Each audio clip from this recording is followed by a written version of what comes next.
Most business owners and entrepreneurs அவங்களுக்கு skill இருக்கும், talent இருக்கும், டேலண்ட் இல்லைனாலும் எபிலிட்டி இருக்கும். இது எல்லாத்தையும் பிசினஸ் ரன் பண்றதுக்கு இல்ல ஒரு என்டர்பிரனர் ஆகிறதுக்கு. பட் அவங்க எங்க தெரியுமா லேக் ஆவாங்க? பவுண்டரிஸ் அப்படிங்கிற இந்த ஒரு இடத்துல தான். பிகாஸ் அவங்க ப்ராப்பர் பவுண்டரிஸ் வந்து செட் பண்ண மாட்டாங்க கிளைண்ட்ஸ் கிட்ட. ஸோ இதனால கிளைண்ட்ஸ் வந்து அவங்க டிஸ்ரெஸ்பெக்ட்ஃபுல்லா ட்ரீட் பண்ணுவாங்க. நம்பர் 1. நம்பர் 2, அவங்க வந்து ஒரு பெரிய ஒரு விஷயமா கன்சிடர் பண்ண மாட்டாங்க, அவங்களோட ஐடியாஸை பெருசா கன்சிடர் பண்ண மாட்டாங்க.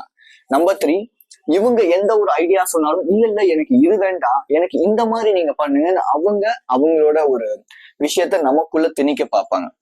அப்படி திணிக்கிறது தப்பு நான் சொல்ல மாட்டேன். But at the end of the day உங்களுக்கு தான் தெரியும் அந்த விஷயம், அந்த அவுட்புட் எப்படி இருக்கும் அப்படின்னு சொல்லிட்டு, ரைட்? ஸோ என்னோட ஒரு எக்ஸ்பீரியன்ஸ் சொல்ல அப்படின்னா, எனக்கு ஒரு கிளைண்ட், ஓகேவா, நான் எப்பவுமே வந்து எல்லாருக்குமே 8 செஷன்ஸ் to 12 செஷன்ஸ் வந்து கொடுப்பேன்.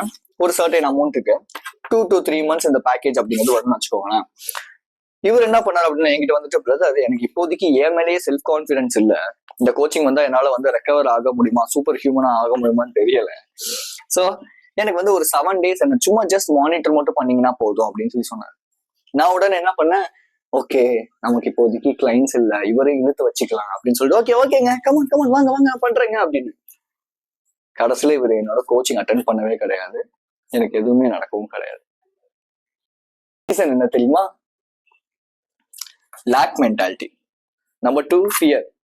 Number 3, doubts. ஓகே, இவர் என்னோட கோச்சிங் வந்தாதான் நான் வந்து சக்சஸ்ஃபுல்னு நான் வந்து என்னோட அந்த ஒரு சக்சஸ அவர் கூட பெண்ட் பண்ணிட்டேன். அதாவது எல்லாருமே எனக்கு வந்து வேணும் அப்படிலாம் கிடையாது. பிசினஸ் அண்ட் என்டர்பிரினர்ஷிப்பை பொறுத்தவரை சர்டைன் பீப்புள் தான் ரொம்ப டார்கெட்டட் ஆடியன்ஸா இருக்கணும். ஓகே, ஸோ அந்த டார்கெட் ஆடியன்ஸ் எப்படி பிடிக்கிறது அண்ட் ஸோ எப்படி கம்யூனிகேஷனை நீங்க பில்ட் பண்றது அப்படி இதெல்லாம் பத்தி நெக்ஸ்ட் வீடியோல நான் உங்களுக்கு சொல்லி தரேன். If you interested to improve your communication skill in the business and improve your vocal and improve your body language, இதெல்லாம் வேணும்னு நினைக்கிறீங்கன்னா ஜஸ்ட் ஒரே ஒரு விஷயம் பண்ணா போதும், subscribe. அவ்வளவுதான்.